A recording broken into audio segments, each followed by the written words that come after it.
प्यार का कभी सोचा नहीं था कि ये जोड़ी वाला अवार्ड मिलेगा मुझे।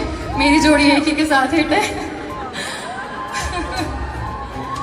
लेकिन उस्मान और मेरी जोड़ी में एक ख़ास बात थी जो मुझे लगता है पहले दिन से थी, जो जिसने आप लोगों का दिल जीता, वो रिस्पेक्ट थी। हम लोगों ने एक चीज़ ज़रूर सीखी इस रिलेशन में कि जो आप जिससे प्यार करते हैं उसकी रिस्पेक्ट ज़रूर करनी चाहिए, चाहे आप उससे गुस्सा हो, नाराज़ हो या प्यार आए, लेकिन रिस्पेक्ट को कभी नहीं छोड़ना चाहिए। And thank you so much Usman, मुझे इतना कंफर्टेबल करने के लिए ऑन स्क्रीन और पूरी टीम के लिए। इतने खूबसूरत साइमा जी ने स्क्रिप्ट लिखी और अचानक से मुझे इसमें डाल दिया। तो बाद में पता चलता है, भाई कहता है ये जो 4 बड़े बड़े मेफेयर के महलात हैं इसकी मालिका मरियम है।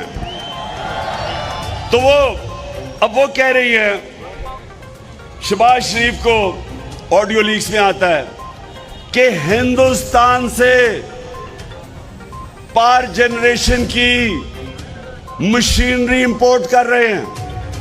हमने हिंदुस्तान में के सारे ताल्लुकात तिजारत के बैन कब किए थे? जब इनने कश्मीरियों की राइट्स की वायलेशन, इंटरनेशनल लॉ की वायलेशन की, United Nations security council resolution की वायलेशन करके 5 अगस्त 2019 इन्होंने कश्मीर की स्टेटहुड ले ली। तब हमने ताल्लुकात तोड़े थे।